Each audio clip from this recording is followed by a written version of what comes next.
Jan, I'm going to start with you and just ask what you think this holiday season is going to look like overall for the retailers, because things are different everywhere. I think you just told us, because I think it's going to be a strong holiday season. And I think it's going to be a strong holiday season in my kind of retail, because the experiences aren't there, restaurants aren't there, you can't throw a party, the cases of champagne don't have to be bought, you don't have to pay the caterers. None of that's going to happen. It's all going into sweaters. So yes, I'm enthusiastic. I think we'll see sales up in the 5% range, and I would have never dreamed that when all this started. But I've done the same thing you've done. I've already got my poinsettias up. I've already got the wreath up. The trees are on order. They're coming Tuesday. So I think we've all done the same thing. And if you haven't already started your holiday shopping, because October 10th is when everybody else started their holiday shopping, you're behind the curve, and you're not going to get what you want because inventories are. Don't remind me. You're stressing me out. I haven't done that part of it yet. Sarah, what do you think it looks like for the luxury retailers? Yeah, so thanks, Becky, for having me. Luxury retailers, it really depends what category you're selling. But as Jan said, we're expecting it to be a fairly strong season overall. I mean, across all of retail, to Jan's point, it's going to be up probably around 5%. So you're looking at 755 billion plus. The biggest difference, and this is true for luxury as well, is that the shopping period's lasting much longer.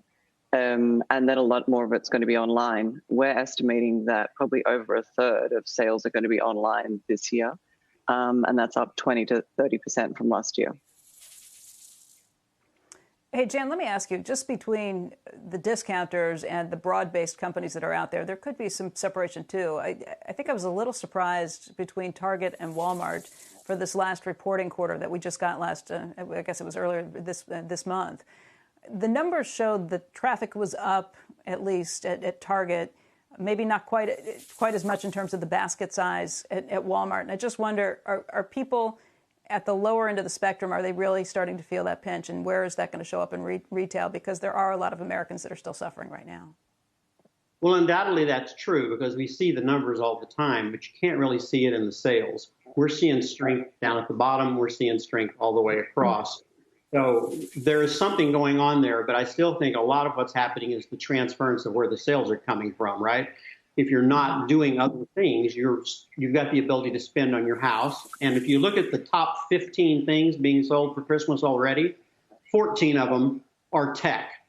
And I also agree, I think the upper end is going to be really good. So I think jewelry is going to be good, but I also think as we cruise through Christmas and start to believe that it's going to be over, the upper end's really going to blossom. And I also think aspirational may start getting to be a lot better than what we've seen. But true luxury, I'm with you on that. I think it's going to be strong.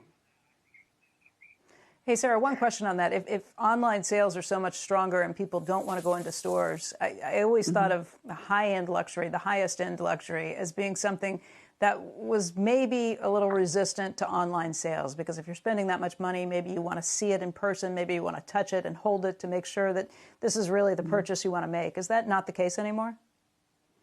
So it's certainly changed, and particularly in the last, I guess, 8-9 months, we've seen significant change. So luxury was much slower to online. Some of that, was by choice.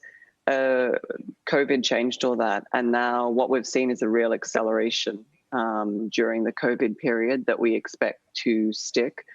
I know, just real stores, physical stores are still going to be important in luxury, but absolutely online is going to accelerate beyond what we see, and that's going to stick. And by the way, we saw that in Asia, we saw that with SARS, after the SARS crisis in, I think it was 2002, 2003. We saw a big shift in the way people shopped, even very high-end luxury goods. Shepard Smith here. Thanks for watching CNBC on YouTube.